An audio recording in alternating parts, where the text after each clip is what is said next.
पहले इंटरव्यू में तो मेरे को क्वेश्चन ही समझा नहीं, दूसरे इंटरव्यू में मेरे को क्वेश्चन समझा लेकिन आंसर आया नहीं, तीसरे इंटरव्यू में मेरे को ऐसा हुआ कि मैंने 20-30% आंसर दे दिए, चौथे इंटरव्यू में मैंने 50-60% दे दिए, पांचवें इंटरव्यू में आपका सिलेक्शन हो जाएगा। हमारे यहाँ पे एक प्रॉब्लम जो मैं हमेशा सोचता हूँ और मैं देखता हूँ, लोग आते हैं, इंस्टीट्यूट ज्वाइन करते हैं, क्लास खत्म होने के बाद में लोग वापस अपने गांव चले जाते हैं। हमारे यहाँ इंडियन फैमिलीज में ऐसा है कि जितनी जल्दी आप कमाना स्टार्ट कर सकते हो उतनी आपकी रेपुटेशन रहती है। घर में खाली बैठना is a very big like taboo. ऐसे केस में मुझे हमेशा लगता है कि आप ना कोई कॉलेज के ऊपर या फिर कोई इंस्टीट्यूट के ऊपर डिपेंड नहीं रहना चाहिए। आपको ये समझना है कि जो भी जॉब लगेगी वो मेरे बलबूते पे लगेगी। तो जब आप देखते हैं कि आपके फ्रेंड्स का सिलेक्शन हुआ, अब वो आगे बढ़ रहे हैं और आपका सिलेक्शन नहीं हो रहा, तो वहाँ पे सर सबसे ज़्यादा दुख होता है। तो सर वहाँ पे क्या करना चाहिए, किस तरीके से उस सिचुएशन को हैंडल करना चाहिए?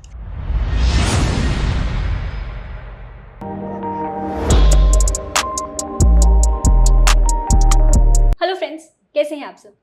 Welcome back to our channel. आज हम कुछ ऐसी प्रॉब्लम्स के बारे में डिस्कस करने वाले हैं जिन्हें आपने, मैंने या फिर किसी ना किसी हमारे करीबी ने ज़रूर फेस किया होगा। इसमें से एक बहुत इंपॉर्टेंट प्रॉब्लम है कि कभी कभी कॉलेजेस में डिग्री खत्म होने के बाद भी हमें जॉब नहीं लगती, कॉलेज में प्लेसमेंट्स आते नहीं हैं या कभी कभी प्लेसमेंट होते नहीं हैं। कभी कभी इस प्रॉब्लम को फेस करते हुए सालों निकल जाते हैं। तो इसी प्रॉब्लम को एड्रेस करते हुए आज का हमारा डिस्कशन होगा अंकुश सर के साथ। तो देर किस बात की, चलिए शुरू करते हैं। हेलो अंकुश सर। हाय दिवंशी, कैसे हैं? बढ़िया चल रहा है सर। क्लासेस कैसी चल रही हैं? आजकल तो बहुत बिजी रहते हैं सर आप। अभी क्या है ना, हमारे पास में मल्टीपल ब्रांचेस हो चुके हैं ना, तो उसके वजह से कभी ये ब्रांच में कभी वो ब्रांच में, तो उसके वजह से बहुत ज़्यादा टाइम जा रहा है। वही ना सर, आजकल वीडियोस ही नहीं बना पाते हैं। आजकल हमारे ऑडियंस बेचारे कमेंट सेक्शन में कमेंट करते रहते हैं, मेरे पास डीएम्स आते रहते हैं कि कुछ तो कुछ बनाइए, कुछ बनाइए।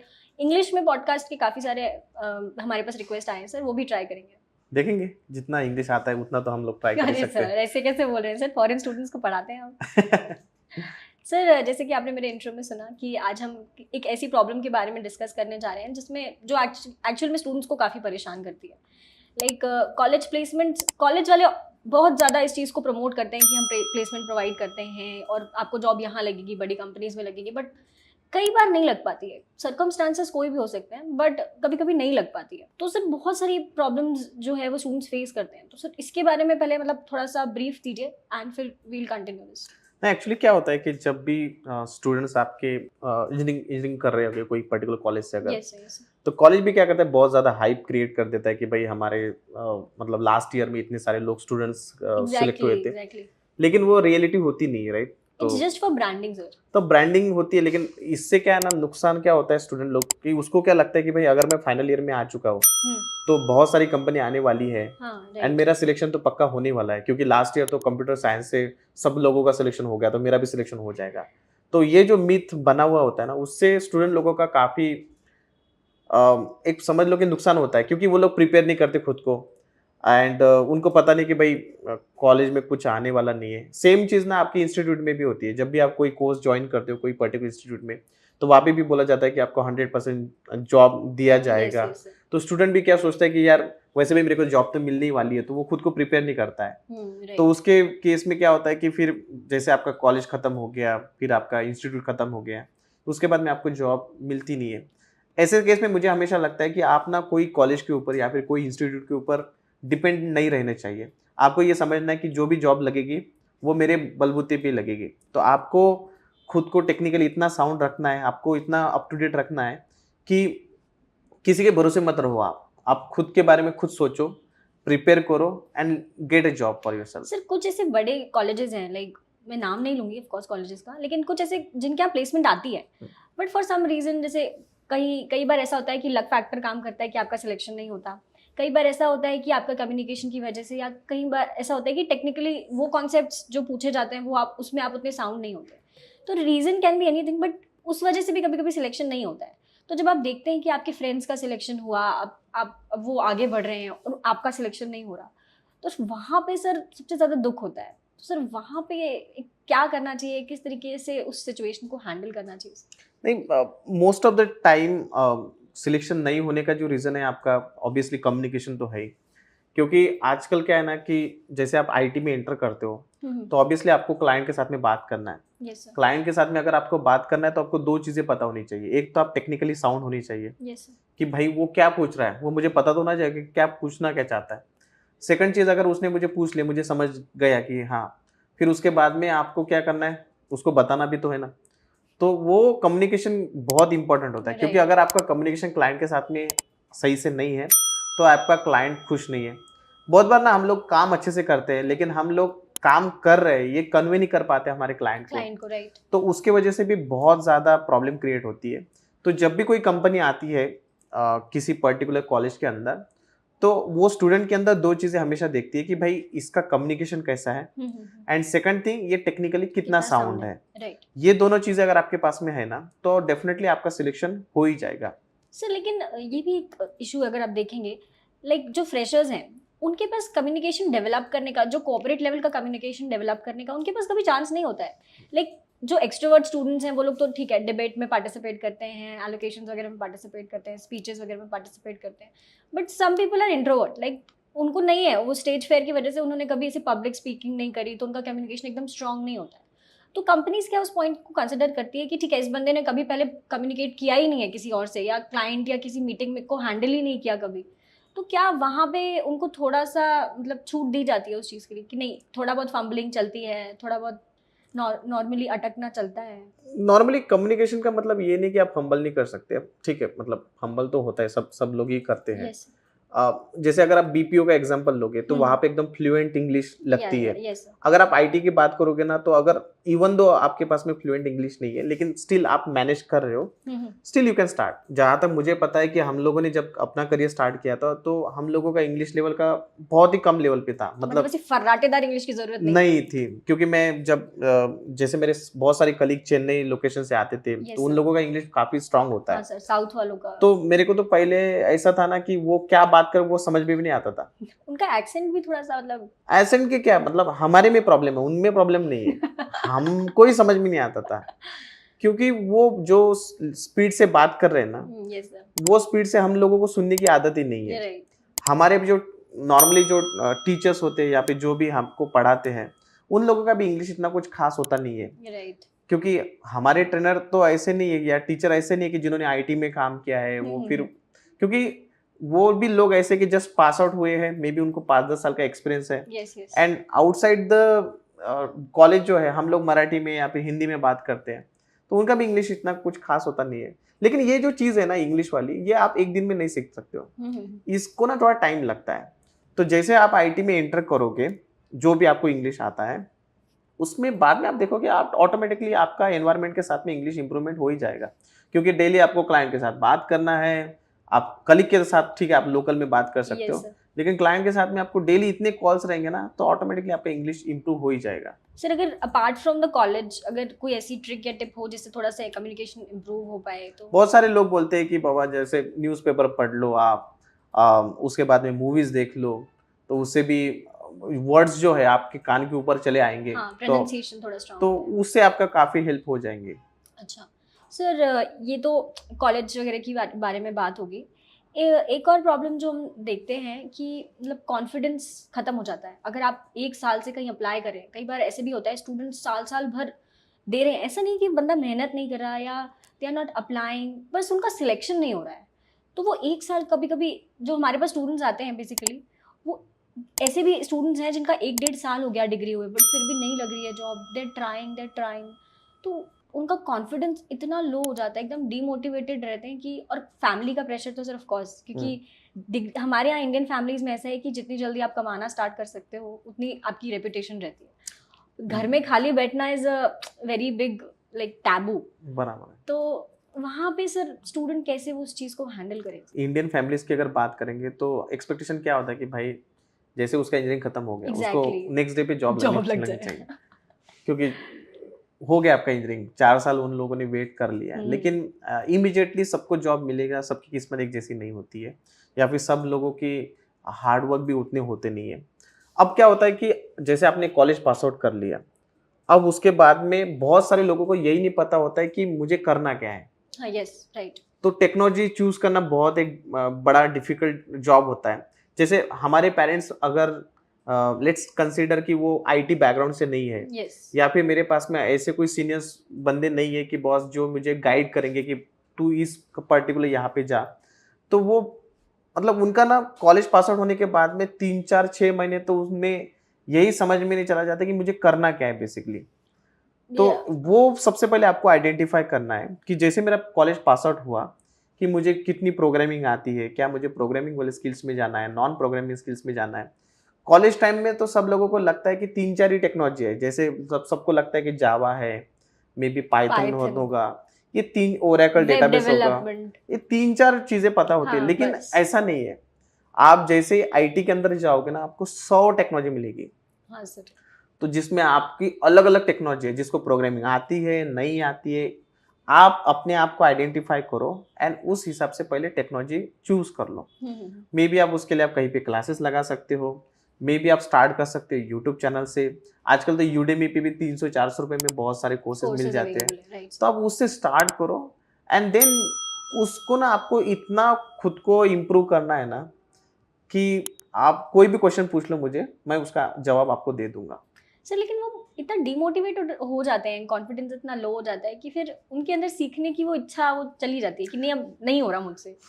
ऐसी सिचुएशन ये में डीमोटिवेशन ना वो है ना, वो तो सबके साथ में ही होता है, ओके। लेकिन वही है कि जैसे आप जितना ज़्यादा इंटरव्यू दोगे ना, उतना ज़्यादा आपका मोटिवेशन बढ़ते जाएगा। मैंने देखा है कि मैक्सिमम लोग जो खुद को इम्प्रूव करते हैं ना, वो है इंटरव्यू से।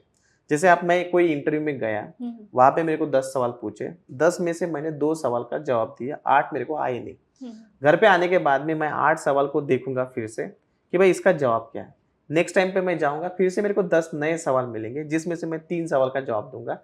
मैंने देखा कि उसमें से एक सवाल तो मेरे पिछले वाले इंटरव्यू का ही है। वैसे जैसे जैसे आप 4 5 6 इंटरव्यू दोगे ना, उसके बाद में आपको लगेगा कि जो पुराने वाले क्वेश्चन है वही रिपीट हो रहे हैं। राइट। लेकिन आपको खुद को प्रिपेयर रखना है। ऐसा नहीं कि घर जाने के बाद में जो आंसर मेरे को आया नहीं उसको मैंने प्रिपेयर नहीं किया। यहाँ पे लोग मिस्टेक करते हैं। मतलब आप कह रहे हैं कि हर इंटरव्यू से आपको कुछ ना कुछ सीखने को मिलता है उसी इंटरव्यू से। जैसे देखो ना, अभी अगर मैंने 50% भी आंसर कर दे दिया तो मेरा कॉन्फिडेंस ऑटोमेटिकली बढ़ जाएगा। यस। पहले इंटरव्यू में तो मेरे को क्वेश्चन ही समझा नहीं, दूसरे इंटरव्यू में मेरे को क्वेश्चन समझा लेकिन आंसर आया नहीं, तीसरे इंटरव्यू में मेरे को ऐसा हुआ कि मैंने 20 30% आंसर दे दिए, चौथे इंटरव्यू में मैंने 50 60% दे दिए, पांचवें इंटरव्यू में आपका सिलेक्शन हो जाएगा। तो हर इंटरव्यू में ना आपको सीखने को मिलता है। लोगों की ना फट जाती है कि भाई मैं इंटरव्यू में जाना ही नहीं चाहता। हाँ सर, एक नहीं होता है दूसरा तो दूसरे में जाने का मन ही नहीं करता है। वो सबसे खराब सिनारियो है कि आपको क्या करना है, भले ही आपको कुछ आए ना आए, आप जाओ इंटरव्यू में, क्वेश्चन सुनने के लिए जाओ। यूट्यूब पे तो बहुत सारे मॉक इंटरव्यूज होते हैं, उन मॉक इंटरव्यूज से आपको ना काफी सीखने को मिलता है। राइट। तो वैसे हम लोग अपने ट्रेनिंग इंस्टीट्यूट में भी क्लास होने के बाद में कंटिन्यूसली मॉक इंटरव्यूज लेते रहते हैं, ताकि वो बंदा वहां पे जब जाएगा इंटरव्यू के लिए तो उसको समझ जाएगा कि बॉस अच्छा ये क्वेश्चन तो मैंने पहले मॉक में ले लिया था। यस सर, ये तो एक काफ़ी अच्छी चीज़ होगी। एक और बात मेरे दिमाग में आई सर, कल ही का इंसिडेंट मैं आपको बताती हूँ। हमारे 2 स्टूडेंट्स जो हैं वो मुंबई के एक आईटी कंपनी में सिलेक्ट हुए। उनके जेडी में अराउंड 20,000 22,000 समथिंग मेंशन था, थ्रेशर लेवल के लिए था पर मंथ सैलरी। पर उनके दोनों तीनों राउंड्स क्लियर हुए, उन्होंने हमारे यहाँ मॉक दिए थे, उसके बाद फिर उनका वहाँ पे नॉर्मल सिलेक्शन हो गया। लेकिन जब कल उनका मेरे पास कॉल आया तो देवर लाइक कि मैम हम लोगों को सिर्फ 13,000 इन हैंड मिल रहा है, 20 ऑन पेपर है और बाकी चीज़ें पीएफ एंड अदर चीज़ें कट के इट्स जस्ट 13,000। तो दे वर वेरी कंसर्न कि 13,000 में हम कैसे सर्वाइव करेंगे। लाइक काफ़ी टाइम से हमारे यहाँ, उन्होंने शायद लास्ट अगस्त में ज्वाइन किया था, तो अराउंड 6-7 मंथ से they are searching for job. उनके पास, उनको किसी न किसी वजह से जॉब लग नहीं पा रही थी, तो इस टाइम उनको जॉब लगी भी, but now they are very concern कि इतनी कम सैलरी में कैसे ज्वाइन करें। तो सर जब ऐसा सिनारियो आता है कि आपके पास जॉब हाथ में है बट इतनी कम सैलरी है कि आप अपने सर्वाइवल के लिए सोच रहे हैं, तो वहाँ उस कंडीशन में सर क्या करना चाहिए? मुझे क्या लगता है कि एक फ्रेशर जो होता है ना, उसने हमारे पैकेज के ऊपर ज़्यादा कॉन्सेंट्रेट नहीं करना चाहिए, क्योंकि हम लोग कोई जैसे IIT थोड़ी है कि भाई मेरे को स्टार्टिंग में आपको 10 लाख का पैकेज मिल जाएगा। हम लोग एक छोटे से गांव से, छोटे से कॉलेज से हम लोग पास आउट हुए हैं। यस। तो इनिशियली आप ना पैकेज के ऊपर ज़्यादा कॉन्सेंट्रेट मत करो, क्योंकि मुझे भी तो कुछ आता नहीं ना। But sir basic survival Mumbai में रहना भी सर थोड़ा नहीं डिफिकल्ट देखो, तो है। लेट्स कंसिडर अगर उसको 13,000 मिल रहा है, Yes. तो मुझे लगता है कि मुंबई में आप 13,000 में सर्वाइव कर सकते हो, लेकिन मे बी आप सेव नहीं कर सकते। हाँ, लाइक मैं सेविंग की बात ही नहीं कर रहा अभी, बहुत सारे लोग हमारे पास में ऐसे लोग आते हैं ना कि वो बोलते हैं कि भाई हम आपके यहाँ पे फ्री में जॉब करने के लिए रेडी है। अच्छा, वो क्यों बोलते हैं ऐसा? एक्सपीरियंस क्योंकि उनको यहाँ पे आके एक्सपीरियंस मिलेगा कि आईटी में काम किस तरह से होता है। Right, right. लोग हमारे पास में 40,000, 50,000, लाख, 1.5 लाख, 20,000 से लेकर हम लोग सीखने के लिए पैसे दे रहे हैं। उस टाइम पे तो आपको सैलरी नहीं मिल रही, नहीं right? मिल रही, राइट। तो यहाँ पे आपको कम से कम 13,000 अगर इन हैंड मिल रहा है, विच इज 20,000 अगर आप पीएफ वगैरह पकड़ हाँ, लोगे एग्जैक्टली। तो 20,000 मुझे लगता है कि स्टार्ट करना कोई खराब चीज नहीं है, जब आपके पास में कुछ भी ना हो। हाँ, कुछ भी ना हो तो something is better than nothing, right. हाँ, तो वही है ना, अगर आपके पास में कुछ भी नहीं है, आप 1 साल से खाली बैठे हो, मे बी उसके पहले 1 साल तो आपने यही सोचा होगा कि भाई मैंने को इंस्टीट्यूट ज्वाइन करना है, नहीं करना है, मतलब आपने 2-2 साल वेस्ट कर दिए। वेस्ट कर दिया। इंस्टेड ऑफ वेस्टिंग आप ज्वाइन कर लो, 1 साल ज्वाइन कर लो, 1 साल के बाद में स्विच मार देना। And sir what about the bond वाला part, like some companies like they were told कि 2 साल का समथिंग बॉन्ड। क्योंकि कंपनी भी ये सोचती है कि ये बंदे को कुछ आता नहीं है, मैं उसको पढ़ा रहा हूँ, पहले 6 महीने तो उसको पढ़ने में चले जाएंगे। एग्जैक्टली। जैसे फिर उसका एक बार मतलब वो समझ गया कि चीजें इस तरह से होती है, उस टाइम पे कंपनी सोचती है कि एटलीस्ट ये 2-3 साल मेरे साथ में रुकने को होना। हाँ, मतलब अगर कंपनी इन्वेस्ट कर रही है अपना टाइम और अपना मनी, राइट। तो दे आर प्लानिंग कि वो तो उतना अगर time मुझे दे। लगता है कि शुरुआत में अगर 2 साल का बॉन्ड है, ओके, कोई भी कंपनी, या फिर 1 साल का बॉन्ड है, हाँ 4-4 साल का अगर बॉन्ड है, तो तब आप सोचो कि आपको सच में करना है, नहीं करना है, उतना पैकेज आपको मिल रहा है, नहीं मिल रहा है। लेकिन 2 साल तो कोई प्रॉब्लम नहीं है, इनिशियल लेवल पे आप 2 साल का बॉन्ड करो, अगर बॉन्ड है तो 2 साल सीखने के लिए काफी अच्छा टाइम होता है। एंड वैसे भी आपको हर साल के बाद में पैकेज तो थोड़ा बहुत तो बढ़ ही जाएगा। बढ़ ही जाएगा। 2 साल ऐसा समझो कि मुझे सिर्फ सीखना है, पैकेज के बारे में मत सोचो, 2 साल के बाद में स्विच मार देना, आपका पैकेज 100% से बढ़ जाएगा।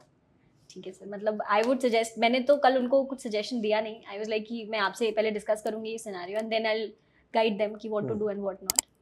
सर आपकी तरफ से कोई और टिप एंड ट्रिक जो इस चीज़ के, इस सिनेरियो में जो प्लेसमेंट नहीं होता है उस सिनेरियो में काम आए, तो आपकी तरफ से कोई एक गोल्डन ट्रिक सर? एक फर्स्ट थिंग कि आप लोग मैक्सिमम इंटरव्यू दो।